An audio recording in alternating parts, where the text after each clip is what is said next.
இருக்க பிஸி வேர்ல்டில் நம்ம குழந்தைங்களுக்கு கொடுக்க வேண்டிய பெரிய கிஃப்ட் அப்படின்னு நினச்சிங்கன்னா எக்ஸ்பென்சிவ் டாய்ஸோ லக்ஸுரி லைஃபோ இல்லைங்க, ப்ராப்பராக நியூட்ரிஷன்ஸான ஹெல்த்தி ஃபுட்ஸ் தான். சின்ன வயசுலேருந்தே இந்த மாதிரி ஹெல்த்தி ஃபுட்ஸ் பழக்கிட்டிங்கன்னா அவங்க அதுக்கு அடாப்ட் ஆயிடுவாங்க. ஸோ ஜங்க் ஃபுட்ஸை டோட்டலாகவே அவாய்ட் பண்ணிடலாம். ஹெல்த் நல்லா இருந்தால் தானேங்க எல்லாமே செய்ய முடியும். ஸோ நம்ம குழந்தைங்களுக்கு எல்லா நியூட்ரியன்ஸும் கிடைக்கிற மாதிரி ப்ரோட்டீன், ஃபைபர், கார்ப்ஸ் எல்லாமே பேலன்ஸ்டாக இருக்க மாதிரி ஒரு மிக்ஸ்டான காம்போ கிட்ஸோட க்ரோத்துக்கும் மெமரி பவரை இம்ப்ரூவ் பண்ணுறக்கும் அவங்க டைஜஸ்டிவ் சிஸ்டம்க்கும் கட் ஹெல்த்துக்கும் ரொம்பவே யூஸ்ஃபுல்லாக இருக்கும்.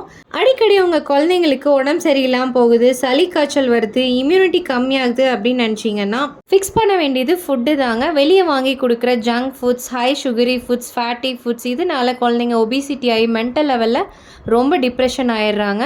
அதுலேருந்து வெளியே வரக்கு ஹை இம்யூனிட்டி ஃபுட்ஸான கால்சியம், அயன், ஹெல்த்தி ஃபேட்ஸ் இந்த மாதிரி ஃபுட்ஸ் கொடுத்துட்டு வரும்போது அவங்க இம்யூனிட்டி நல்லாவே இம்ப்ரூவ் ஆகும். அவங்க கட் ஹெல்த்துக்கும் ரொம்பவே நல்லதாக இருக்கும். ஸோ இந்த 7 டேஸ்க்கு 7 கிட்ஸ் பிரேக்ஃபாஸ்ட் ரெசிபீஸோட ஃபுல் ரெசிபி வீடியோ வேணும்னு நினச்சிங்கன்னா கீழே இருக்க லாங் வீடியோ லிங்க்கை செக் அவுட் பண்ணி பாருங்கள். இந்த வீடியோ யூஸ்ஃபுல்லாக இருந்துச்சுன்னா உங்கள் ஃப்ரெண்ட்ஸ் அண்ட் ஃபேமிலிக்கு ஷேர் பண்ணிட்டு இந்த மாதிரி ஹெல்தி ரெசிபிக்கு நம்ம பேஜை ஃபாலோ பண்ண மறந்துடாதீங்க.